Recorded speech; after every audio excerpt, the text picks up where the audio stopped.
Welcome to the Expanding Worlds podcast. I'm your host, Deborah Caldo. And welcome to another episode in this series on technology changing the future. In this episode, I'm talking with Lee Blemings, who's the CEO of Sensory Guru, who develop interactive technology. One of the reasons I wanted to include Lee in this series is because he offers a different perspective around technology, the development end of things, if you like. Like most people, I might use the tech, but I don't really know that much about how it got to that point of being easy to use. But interestingly, in my conversation with Lee, it quickly became obvious that good software development is actually about being focused on the user. And a big part of how he works is to look for the fun element, because that's the thing that will actually get people using the technology. We also talk about AI, which is obviously a very hot topic. And while there are clearly a lot of issues which are yet to be properly dealt with, as you'll hear, the potential it has to change the lives of our young people is pretty incredible. So let's hear more about all that from Lee. So thank you very much, Lee, for talking to me today. Can we start off by you telling me a little bit about yourself and then also about Sensory Guru? Sure. Yeah. So my name is Lee Blemings and I am CEO of Sensory Guru. Founded the company back in 2009, having worked in this kind of technology, sensory education space already for probably roughly 10 years. Prior to that, I was at university studying electroacoustic music composition, which got me interested in the idea of using code to manipulate input sources for sound, which is kind of how I kind of got into it generally, because I was thinking more along the lines of using sound and music technology as a means to enable people that might have a physical difficulty to interact. And my interest in kind of connecting to kind of disability community came by my sister. So I was brought up in a household with a sister who has learning disabilities.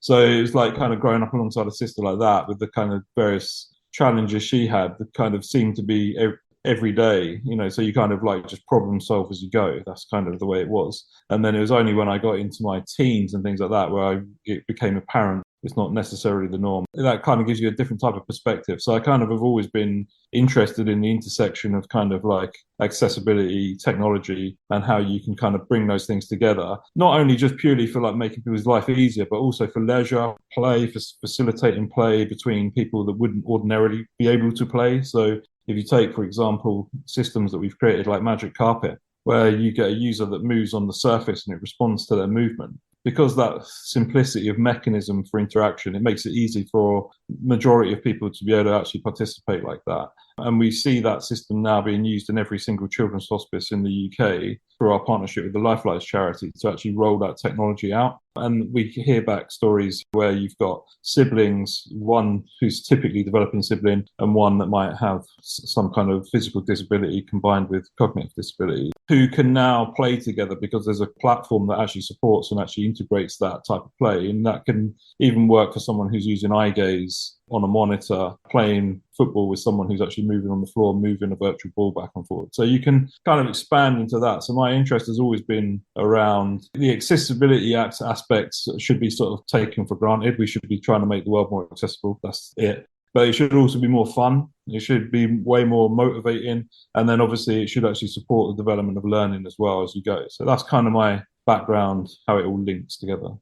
Do you think that is an issue then, that people talk about accessibility and they don't bring in the sort of fun side of things? Yeah. Is that missing from accessible technology? If you get into the kind of theory of it all, you have like the kind of medical model of disability, and then you've got the social model and all this kind of stuff. So if you've got some therapists will come at it from a little bit too medical, that kind of seems very sterile nowadays. I think people, maybe back in the 80s and things like that, where everything was a bit more kind of less evolved, it probably made more sense. But I think now you're basically talking about people being able to interact in family groups and in settings and in schools with communities. So we don't want to be taking the fun out of it, anything. We want to be motivating people by using the tools. So accessibility should kind of be about enabling people to have access to interact with the world and people around. So it's not just purely the how do you get in and off the train, those kind of things, just purely like making a modification to some steps to get into a building. This is like, if we haven't solved this already, where are we? We should be way beyond this now, like facilitating work for people with various different needs. That's beginning to happen more and more. So big tech companies are actually taking accessibility more seriously. But I think, you really kind of need to boil it back down to, is it functional and useful, but also is it easy to use, and is it actually enabling, and does it link to being able to be enjoyable as an experience? And if so, how does it link to other people that aren't using that or requiring that assistive technology or accessible solution to facilitate interaction between them? And everything should just be really about positive well-being, good vibes, and solving problems. I think that's it. And I think, sometimes it can be a bit sterile, particularly with speech therapy. I don't want to, sort of hit speech therapists too hard with this, but sometimes it can come across quite sterile when you're trying to teach someone like for AAC device, for example. So if you're working with someone who's not actually voice outputting and things like that, you'd be looking to use like some type of technology, and sometimes the approach to that and the implementation of AAC strategy for someone can seem super sterile. So it's got to be fun to make the kid want to use it in the first place. And you see the same thing if you approach it in the wrong way with someone, an adult, perhaps with motor neuron disease, would be the other end of the type of people that we would work with, particularly when it comes to like accessibility devices, eye tracking, and so on. If you start looking at abandonment rates and why people aren't actually getting on with it, it's because it feels clunky, complex, it's like long-winded, they've got to learn new things, and or the way that the implementation has been handled just isn't motivating. And I think you've got to kind of always come back down to, where's the fun? Where's the fun hook to get you into it? And I think it's probably the same with everyone for everything. You don't become interested in something unless it attracts your interest, and then you don't remain interested in it for long unless there's some kind of sustained benefit, and it should be easy to use. In terms of developing these solutions that you do, is that user feedback really an important part of it? Or how do you start with something, say, like the magic carpet? Where does that begin? I would say basically it's always a continual development program. I mean, so like take Magic Carpet, for example. We're currently working on generation 5 of the software for that. So first iteration was 2010, and then we've basically every 2-3 years, it's basically been completely updated to the latest tech stack. So we're now at that point again to refresh it. And I'm coming at it now with all of the user information. I mean, because we have maybe 5,000 plus different users of those systems in all kinds of different settings. So that's from like hospitals. So it's kind of used for play before someone goes in to have some kind of treatment or routine procedure that might be scary. So like play therapists will actually play out like that and use the technology for that. But what we get is information back from the users. We need an app that would do this. We need something that would do an activity that would support this kind of exploration. And each time we're kind of updating the way that the actual applications work. The way I think of it is people see like a kind of, say, like an interactive fish pond or some kind of game. We see it slightly differently than that. So that's like the end visual thing. But what we're really thinking about is the movement mechanics. So when you move on the surface, how do you take someone's input and then stimulate something in another area to kind of get them to move to another area? So you could be thinking about it in terms of like coordinated the development of movement, for example. So for an infant, you could actually kind of have specific movements to specific locations that you're kind of linking, which then connects to things like memory, recall, hand-eye coordination, and all those kind of things that are built into it. So we're thinking about it from like kind of that more mechanical part. And then on top of it, we say, okay, so what would be an activity or a motivating scene that you would use for this? And then you might put fish pond with fish at certain locations that you've got to move to, and then they trigger and move away, which then stimulates you to move after them and so on. So we're kind of always looking at like a therapeutic / leisure / education approach for all of the kind of activities that we're creating. But most of it, continued development, comes from feedback and the interaction with customers. And we provide training, and we constantly get hit with requests. Is there a general direction that people are going in terms of requests? Is there something that you could say there's a theme about what people are asking for? Or is it just bespoke almost things that are relevant to whatever they're doing? It's a little bit of both, actually. I think so. One thing that you find therapists want is more kind of like tracking data, perhaps like record a session and so on, so you can evaluate it later. So what you get from education settings is much more about learning, and some of it becomes a bit more like, can you make maths quizzes, and all those kind of sort of traditional learning content comes into it. But we've seen in recent time more interest from elderly care And there it's kind of used, yeah, for social interaction and participation among groups. And then also because of the custom nature of the way that the activities can be created, you can use it for kind of reminiscencing, and we could easily integrate pictures of people's families and homes and all those kind of things if that's appropriate. So yeah, when it comes to the development and we have the list, it's like they're not necessarily nicely defined, telling us exactly what they want. Is that something you've seen happen a lot? You're getting more of that interest from older population, people supporting older people? You take a platform like that for Magic Carpet that we're talking about, you can put any kind of content on there that can be appropriate for any type of user. So like if we put in cartoony things, it obviously lends itself more to children. When it comes to adults, we can obviously use more photorealistic content and things like that. So when people see that, and have done over the last sort of 10, 15 years, they start imagining actually that might be useful for people who are elderly, because, and it comes back to what I said at the beginning, the mechanism for interaction is very simple. You haven't got to learn anything, as opposed to using other access tools where you've got to learn the mechanism first to really understand what it does. This is the opposite way. You can be already interacting with it before you even know that you are doing it. So there's a kind of discovery process that comes by just exploration that is different, that you don't need instruction. And I think that kind of simple interface, combined with all the other accessible ones, because obviously we integrate eye gaze and all those other things that makes it like broadly accessible, that is probably something that appeals, I guess, to care managers and therapists as well, is that we haven't really got to start teaching the tool. The tool is kind of easy to use because it's basically just explorative movement. But then when, depending on the content actually guides the way that you actually access. So if it was like motor planning and coordination, it would be moving to different points on the screen. If it was quiz-based, then there's answers, yes and no, true or false. There's things to, read, for example. Yeah, it kind of like lends itself as a content platform to everything. We take that same approach for all of our products, is that they are all kind of thought of as content platforms.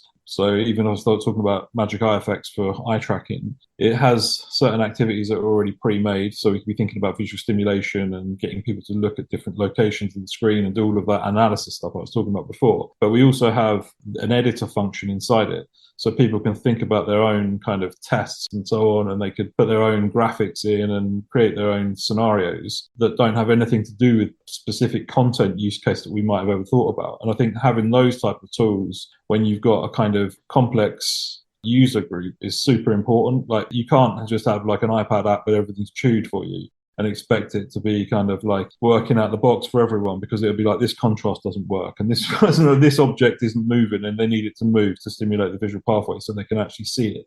And it becomes much more complicated. So when we think about those type of products, we have to have some activities that are already made that kind of fit into various different categories like that. But then we want to provide the actual editing tools to make it much more usable and much more personalizable to individuals. That sounds like that's got to do with the complexity of the coding that you have behind the product.